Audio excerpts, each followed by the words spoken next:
Okay, it's Cora Gold, a West African gold exploration company. And what I want to do today, I'll go straight into describing our asset, our key asset, and then give you an idea of where we'd like to take that and ultimately why, as we believe that we could be or should be successful there. First of all, I say West Africa. We're on the two principal gold belts in Mali. That's the Kenyeba window, that well-known gold belt that has been very productive over the last 20 years, where you have the projects such as Lulu, Randgold's flagship project. You've got B2 Gold down there, so a highly productive area, and which we have blocks of permits there. But secondly, and where we're focusing primarily at the moment, is the Yamfilila gold belt, which is just to the south of Bamako in southern Mali. And here, obviously, we've got the Yamfilila gold mine of Hummingbird. Should just mention Hummingbird is a key shareholder in Cora Gold with about 28% interest. On the Yamfilila belt, key asset is we call Cora. This is a project that we have extensive historical data, mainly derived from gold fields, but we acquired, and we've been operating on this since about 2017. And what we've done is we've taken that data and we've really defined the scale of the project here. We have extensive shear zones that are mineralized with gold mineralization. The strike length along that permit is about 14 kilometers, and we've got 3 structures within that. So in total, we've got getting on for about 30 to 40 kilometers of strike length. There's excellent evidence to demonstrate that probably the majority of that is mineralized.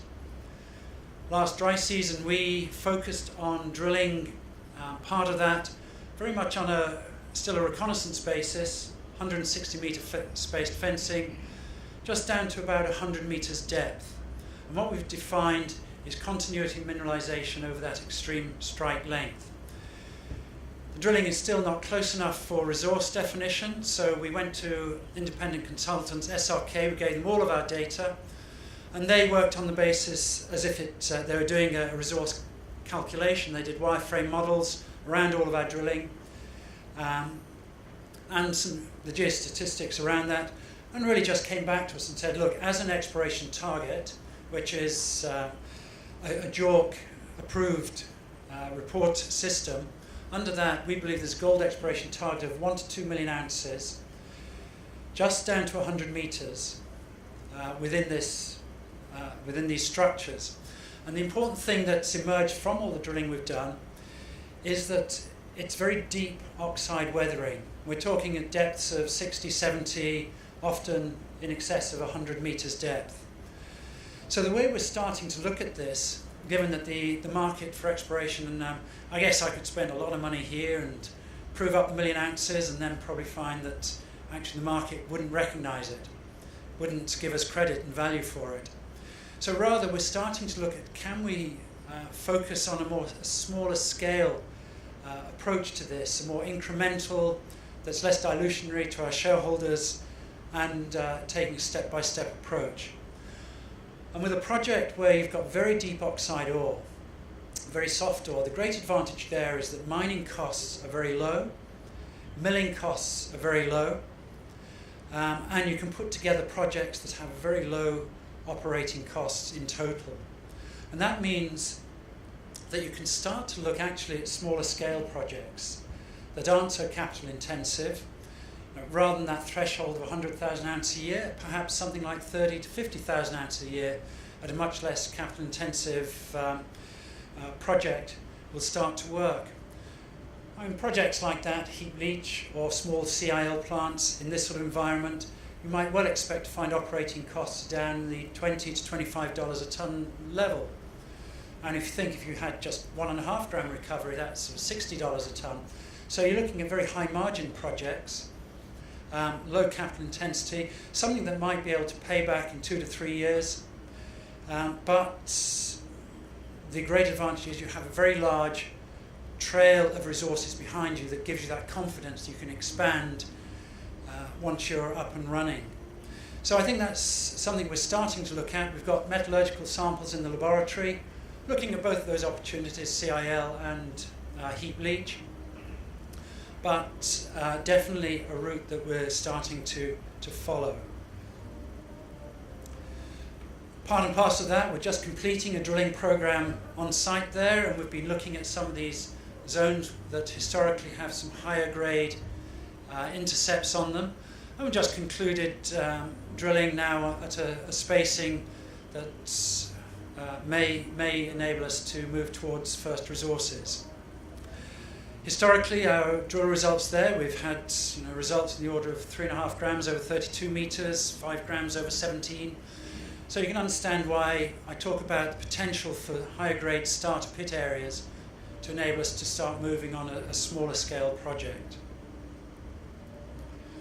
But in parallel, we're also doing surface exploration down around the Yamfalila gold mine of Hummingbird. We have permits there that lie within trucking distance, within about 25 kilometers. In fact, 2 drill discoveries we've made lie within 10 kilometers. We can see the processing plant from there. And given our relationships with Hummingbird, we're looking at oxide ores here as well. There is that opportunity for us. Any discoveries that are economic to pass through the mill might give us that chance for early monetization.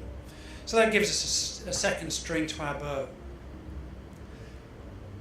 So what we're trying to achieve this season then is to progress San and Cora to bring it up to a level that we could start considering, is there a smaller scale project that makes sense there.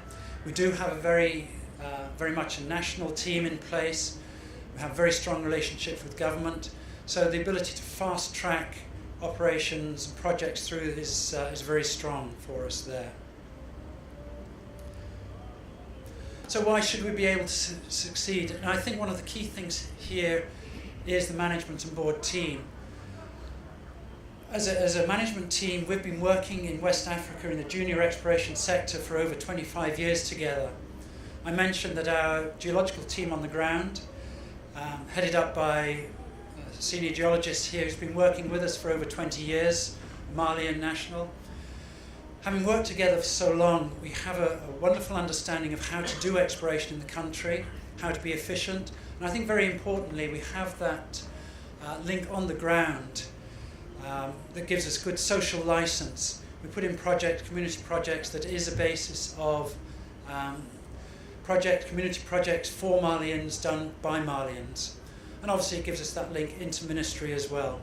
So we feel very comfortable in operating in the country. It is obviously a country highly endowed with gold mineralization. It's the 4th largest gold producer in Africa and a jurisdiction that's very supportive of the mining industry. And why, of course, should investors be interested in us? And we do have this classical S-curve, everybody knows it. Where do you get the best value? And that's by making discoveries and creating value through exploration. We're considered, when you look at valuations, as an early stage explorer, but we're not. We're much more developed than that. I think we've de-risked enormously with our exploration. We are in pre-resource drilling stages with that potential to move rapidly up towards looking at production scenarios. So I commend you to the story, and there goes the bell. So thank you very much.